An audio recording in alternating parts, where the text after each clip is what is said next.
my friend Richard Patrick joining us right now on the line. Richard, what's up, my man? I like the American flag in back, by the way. Thank you. I like it a lot. For people that are listening on the radio, Richard is sitting and he got this big American flag behind him. I love it. Very patriotic. What do you make of people like Richard that use the term patriotic when they show a Donald Trump flag? What are your thoughts on that? I feel sad for them. Yeah. I feel like they're being lied to. And for some reason, they either like the lie or they just think that lying is a normal part of life. And, you know, I fear them because we have to live in a truth-based society for this to work. We need facts, science. I agree. And it seems like every single time the former president opens up his mouth, it's another lie. I want to get your thoughts on what we found out about an hour ago, which is that Garland is planning to unseal the search warrant documents, which is unheard of. The FBI usually never does that. I think it's the right thing to do. What's your reaction to that? I think he should. I think the more the Republicans know, the better. It's all about the truth. Mm-hmm. I was watching Fox yesterday, and Jesse Waters was just freaking out over the fact that, like, he's sitting there saying, like, we're at the cusp, man. We're right on the cliff's edge. I can't believe they're doing this to the ex-president. It's unprecedented, blah, blah, blah, blah, blah. And it's just like, dude, no one is above the law. It's a simple concept. He took boxes from the White House, which we own, the American people own, and he took them down to Mar-a-Lago. Why? It's not like he took it to put it on a private server and he did. It's like, dude, you took it to Mar-a-Lago and he can do whatever he wants with it down there. And he could shred that stuff. He could burn that stuff.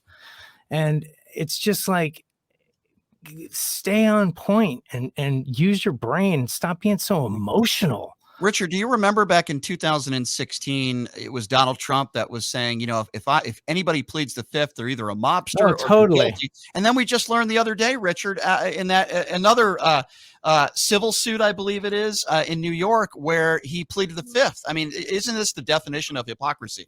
Yeah, he is absolutely the most hypocritical, crazy, insane liar on the planet. And then they always say this, Republicans always say this, oh, but aren't they all? And it's like, I'm sorry, they're not. All politicians are not the same. I agree with you. And by the way, not all musicians are the same either. That's why I wanted to ask you. You've been in this game for such a long time. Have you ever met Kid Rock or Ted Nugent? I'm curious. Yeah, I used to hang out with Kid Rock all the time. What happened to him? I don't know. I think it's like probably some of my Republican fans, you know, see me. They probably think, what the hell happened to Richard Patrick? Why is he so outspoken? But the reality is I'm literally fighting for my country. I believe in the truth, and I just want it to be there. And when it comes to Kid Rock, it's like, where is his soul? I don't know where it's at. I don't know what's worse. Isn't it worse? Because he uses homophobic slang words on stage these days. He's done that.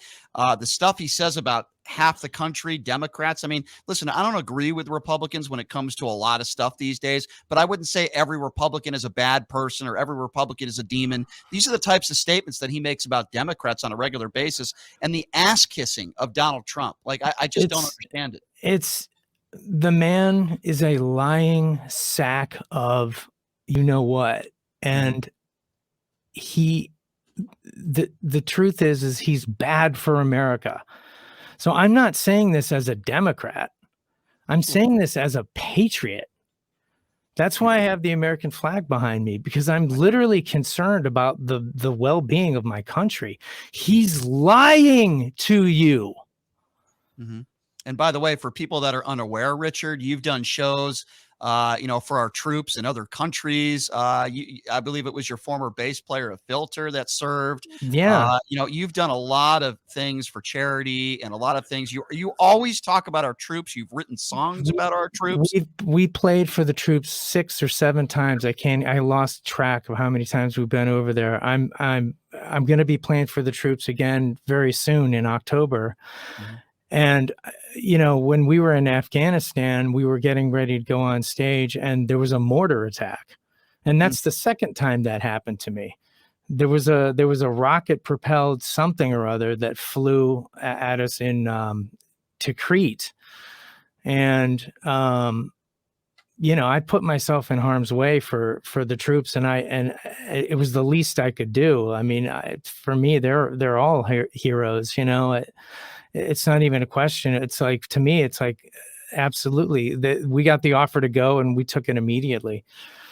But the reality is I mean, I love this country. The reason why I'm speaking out is because I love this country.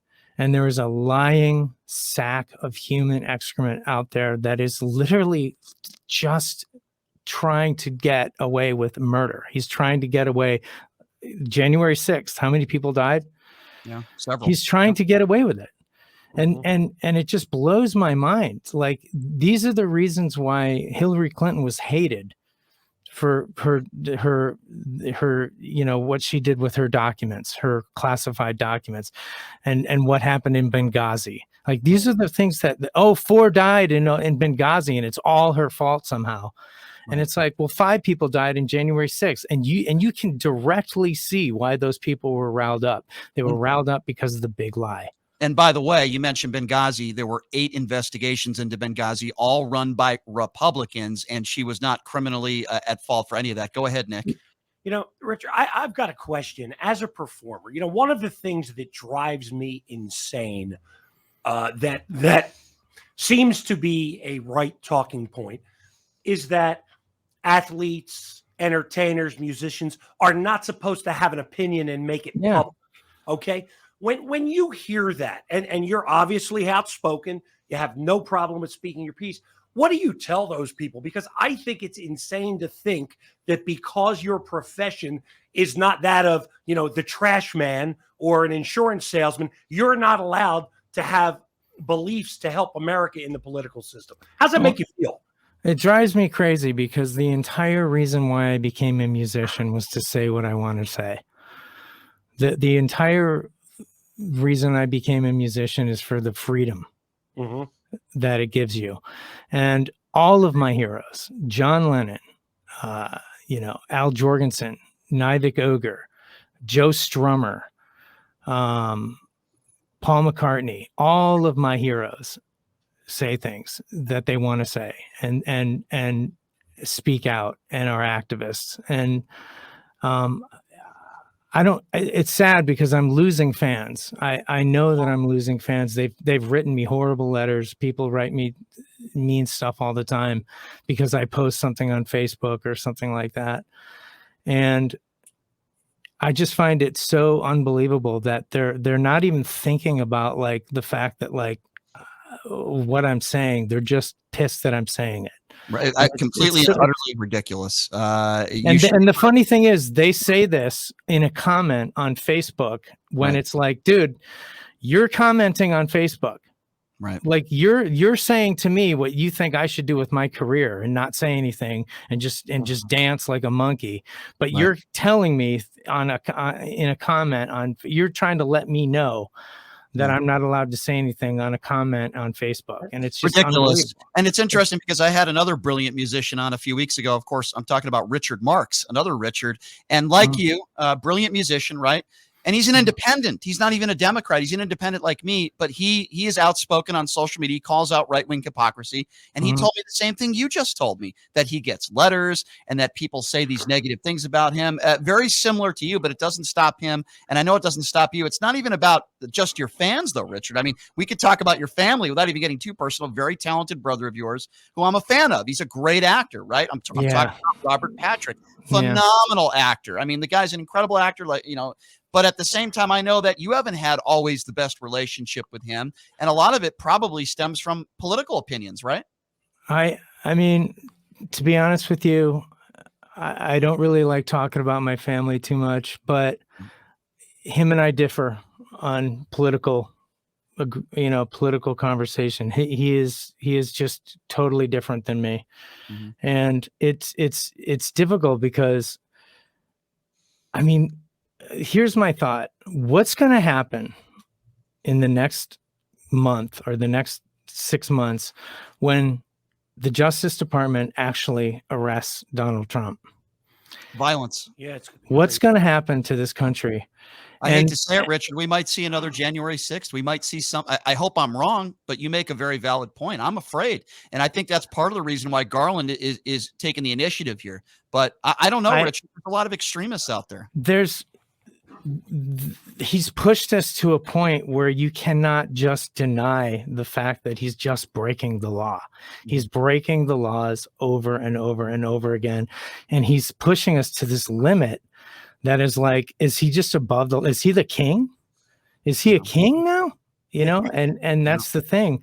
And I literally, what's it going to look like when he's arrested? What's going to happen to this country when he's arrested? And are you confident, Richard, that is going to happen? I'm like 50-50 on it. I hope it happens, but I don't know if it's going to happen. You truly believe that he will be indicted? Based on everything that we've been seeing, I tend to think that he's probably going to be indicted.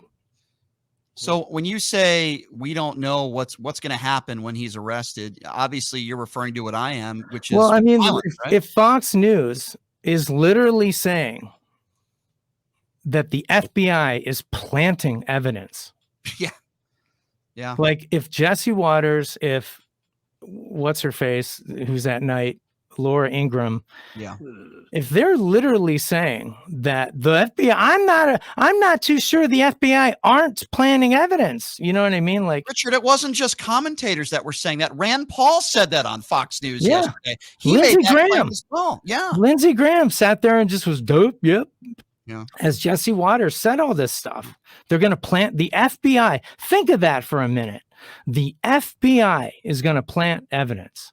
Like, how absolutely catastrophic. And if that were the truth, I would be absolutely outraged. I would as well.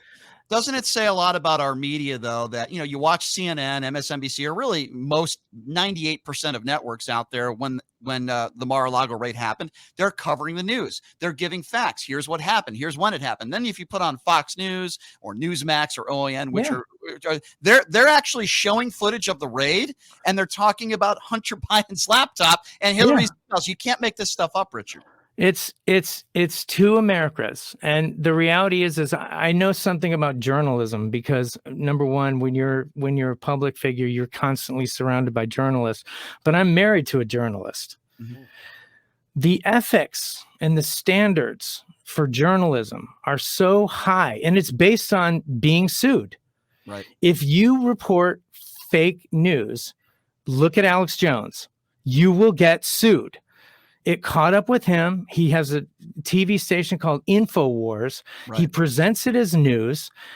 It caught up with him. You will get sued. That's what CNN faces. That's what MSNBC faces. That's what Fox News faces. And look who's getting sued out of all those three stations. Fox News is getting sued. Right.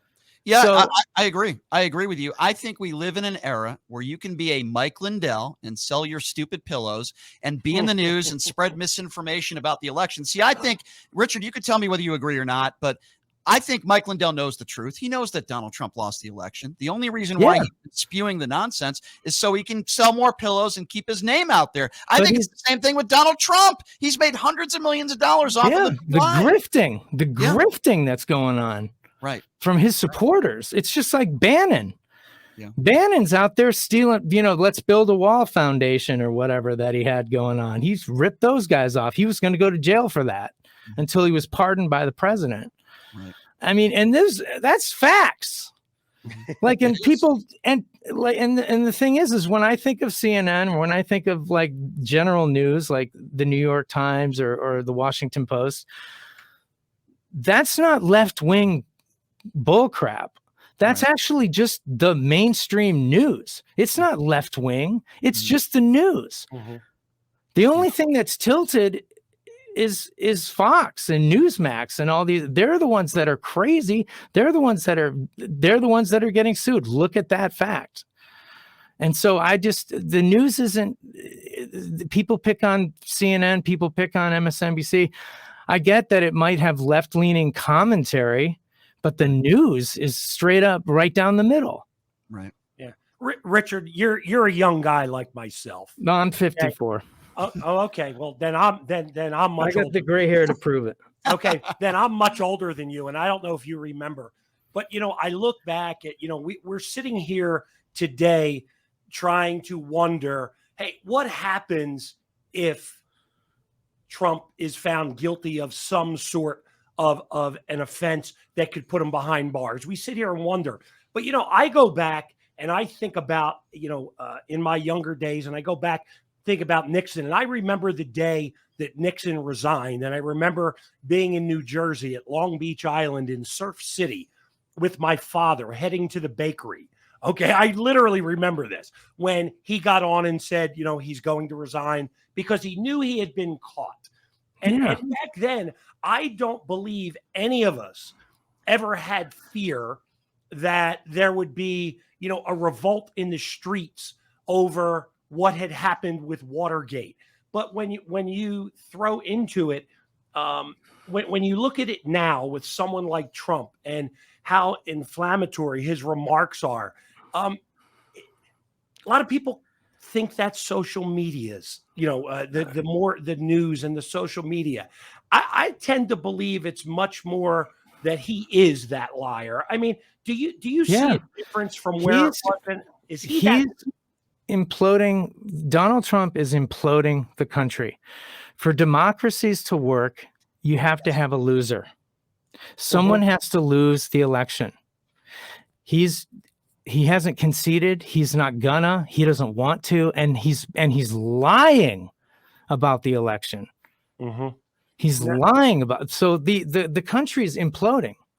So this is President Trump's statement that he's made in the past hour, and what a shocker. It has nothing to do with anything that's going on at Mar-a-Lago. Here's what Donald Trump said on his stupid Truth Social. I think you have to pay like $59.95 or something. Boy, that's he an said, oxymoron. the former president, quote, "I continue to ask what happened to the 33 million pages of documents taken to Chicago by President Obama. The fake news media refuses to talk about that. They want it canceled."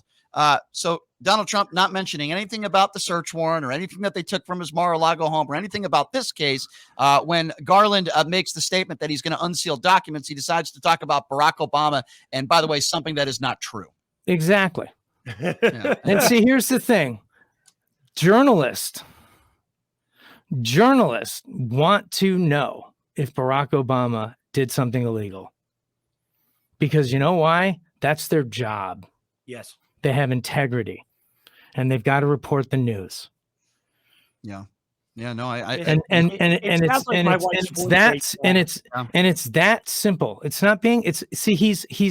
He's projecting his stuff to the people out there that believe conspiracy theories. And by the way, Trump went on to say, "My attorneys and representatives were cooperating fully, and very good relationships have been established." He said the government could have had whatever they wanted. He said, if we had it. The funny thing is, that's not what he said happened. Right. He said that it was a raid. It wasn't a raid. They were in plain clothes outfits. They were. It was like a handful of people that showed up and said, "We need to look at this." I'm very interested to find out. They weren't like He's making it seem like they were jackbooted thugs and they came in and they ripped open my precious Mar-a-Lago, my precious. He's making it sound like the gazpacho, as Marjorie Taylor Greene likes to call it, the gazpacho. Three-toed. We are hungry for lunch. Yeah, three-toed Marjorie. Hey, Richard, what would you do? Because you just started touring again, Richard. What would you do if you saw? I'm just curious. Marjorie Taylor Greene and Lauren Boebert front row for one of your shows. Would you continue to play? Like, what would you do? I would welcome them. Really? I would welcome them, and I would say, this is our music. This is what we believe in. This is what we're doing. Mhm. And I wouldn't push it down their throats. I would just say, not every single liberal Democrat person is like out to get you. Like we're like, I would treat them as fairly as I could, because that's the real American way. I would be fair and honest with them. Mhm. And if they came to my show and they wanted to see me play rock and roll, great. Do you feel like, because Do I think they're good for America? No. No, of course not. But you're not afraid. I mean, you do at times talk a little bit of politics in some shows, not all of them, Yeah. but some of them. I remember there was one show that was canceled because, explain to me what happened there, because that was a while ago, but one of your shows was canceled. Something about a flag or something. Like, what happened there? So we were working with the lighting guy, and I said, is there any way to put like a flag on the back of to project a flag,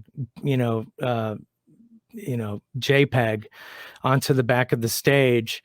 And he said, yeah. And so I was like, oh, cool. So I was like, can you bring it up so we can only see like the star and like the red stripe and the white stripe, and like blow it out? And I started distorting the flag, and then I was like, now turn it upside down and let's make the colors like purple and yellow, and like make it look bizarre. And he kind of cut me off, and he's like, no, we're not going to do that to the American flag. And I was like, oh, okay, why? And he's like, because that's bad for it, or that's not legal or something like that. Right. And I was like, absolutely wrong. It's absolutely totally legal to project a flag, and you can turn it upside down in times of emergency. And that's what that means. Right. And so I said, in fact, straighten it all out and let's have it upside down. And they were like, no, you're not going to do that to the flag, because we have a bunch of veterans. And I'm like, well, I've been to Iraq, and I've been to Afghanistan, and I've been all over the world playing my music to the troops. They're going to think that it's okay because it's my right as an American to have freedom of speech. It's the First Amendment. He doesn't understand the law. You're not allowed to desecrate the flag. He didn't understand. You're not allowed to light it on fire or stomp on it, but you're absolutely right. What you were attempting to do was not illegal at all. Yeah. And so, and in fact, you're allowed to burn it. You're allowed to burn a flag. Oh, I didn't even know that. You're absolutely allowed to burn a flag. I did not know that. It was just this whole thing, and he like went off on me, and I just was like, that's what we're doing. And he goes, you still got paid though, right? I still got paid. Good. That's the most important. Still got paid. Unfortunately, there were some fans of yours that I'm sure were disappointed, but obviously to no fault of yours. Hey, I want to get to some new music that you got. I was one of those fortunate people. I was able to listen to some of your new music in your studio. When do we have some new Filter music coming out? Well, that song that girl was singing called Oshi? Yes, that's actually out. That's out. And it's with the band We Are Pigs. I love it. I was thinking about putting that song on the Filter record, but it sounded so different from what I'm doing with Filter. I decided maybe she should put it out with We Are Pigs, which is her band.